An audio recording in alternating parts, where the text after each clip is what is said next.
Alright, hey guys, welcome back to another video, and today we're going to be talking about one of the recent changes that we did receive in 1.5.10, and that is the changes to the blocking cone when it comes to, what's it called, either troops or players on horseback. This is both for multiplayer and single player. This obviously has more of an impact for multiplayer players, but it is also included in single player, so either or. But before this update, we received changes to the regular blocking cone. And if you don't know what the blocking cone is, it's pretty much like you see where the shield is, but then the blocking cone is actually sometimes bigger, just so it's a little bit easier to block. Because if they were to make it very realistic and based on where the shield is, it would be very hard to block, and a lot of people wouldn't like that system. But people do like the blocking cone system in most games, so that's what they decided to incorporate.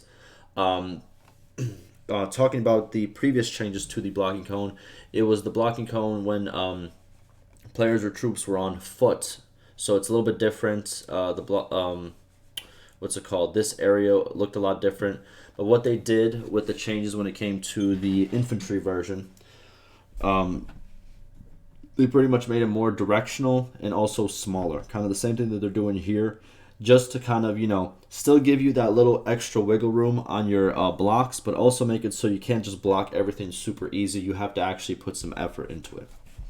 So this change is obviously already in the game if you're playing 1.5.10. This post was made on the 7th of last month, but I think it's good to actually go over what it is exactly, because I did not see this post, and I'm pretty sure a lot of you guys did not see this post until now. So let's do it. I'm going to link this down below, and let's go.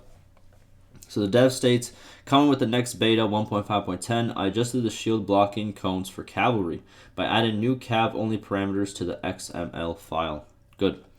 What are shield blocking cones? The blocking cone is the area your shield is blocking melee attacks in.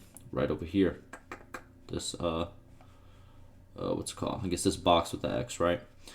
It's affected by your stance, infantry only, and how you're holding the shield, X and Y axis. See? What is it? Which one's the X? This is X, that's Y, right? 100%. Out of what we create, a blocking area similar to how we do it for weapon blocking, but bigger. Yes, weapon blocking is a lot smaller of a region, but shields have a bigger region where they will block. And then he states, why change it on horseback? The blocking cone on horseback was bigger than you would expect, as you can see right over here. I'm pretty sure this is the before, and this is the after. Before, like, there was all this extra space right here where you should be able to hit the horse, but you would still get a blocking animation even if you hit him like at the foot right over here. It covered the horse below the foot, making it hard to strike there. Also covered a lot of the flank of the horse, with changing it to a bit narrower and not as low. Players will be able to stab the horse and not get randomly blocked by the horse and attack the feet of the rider. There it is, because it does make sense that where you should be able to attack the feet of the rider, it shouldn't be blocked by the blocking cone. So as you can see, the cone covers a lot of the horse far below the feet and doesn't properly cover the front of the player. There it is, yeah, so they can still get hit on this side if they're facing this way towards you. This from the side of the horse. The back is completely covered, and just overall it's big and bulky. Now after, you can see it's a lot less. He can still cover himself, but the horse is a lot more exposed, as he should be, and you can also hit him on the bottom of his boots.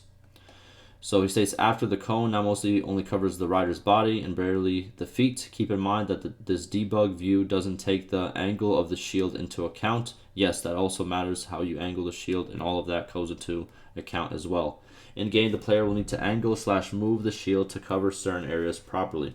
Exactly. So if he's standing in this way, just straight forward up, I'm pretty sure you could still hit like over here in the foot. But if he angles it the right way, like angles it down, he'll protect the foot, but not his head and stuff like that. You know what I mean? It has to do off angles as well. So good. I think this is a good change. We obviously had the one for infantry. Now we have the one for horses, or for horsemen. So therefore, I think both are good. Both are very good. Both makes them more realistic.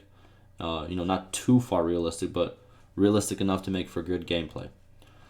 All right, we got a good job. And then we have a player asking a question and one more answer. I think that's what we're going to do for this video. Yeah, let's do it. All right, so the player says, the changes are good, but Cav is a death machine that is easy to play. That is too easy to play. Even I, that have never played Cav, can demolish people with the glaive or the bump stub. Okay. I would let the physics of close-up hit stop against Cavs a bit more loose, like in Warband, and would give infantry the ability to hit both the horse and the legs of the rider. Most problems with Cav versus infantry on close bases are from the hit stops. Cav should be afraid of infantry and spears. Currently, that is not the case. If a Cav cannot drive the horse well, then he should be punished. Add a damage received multiplier to the rider when the horse gets stabbed by a spear and it plays the animation, or when the hit on the wall and play that same animation. They have they have made a lot of changes when it comes to how spears work exactly, and also kind of like the effects of the horse being stopped, how long the horse is being stopped, and it's been like back and forth. Sometimes it gets nerfed, sometimes it gets boosted or buffed. It's just been a lot of back and forth, and they're trying to find the right sweet spot. But I get what you're saying. And the dev says, we are looking into spear thrust damage curve. There it is. So if you run into a spear going really fast, it should obviously do a lot more damage than if you do it going very slow. Makes sense. Making it deal damage early to you can stop horses easier and stab them from up close as well. I'll get into detail about it once we get closer to it being released. Makes sense. The changes above should already help with the close quarter infantry versus cavalry fight a bit though. Yes, this should help if you're infantry, because you have a better chance to either take him off the horse or still hit him while he's on the horse. So this is in a way a good nerf to cavalry players and a good buff to infantry players. But yeah, that will do it for me. What do you guys think of the changes? I think they're very good. We got both bases covered, infantry and cavalry now. So good to see. Let me know what you guys think. And like always, stay safe.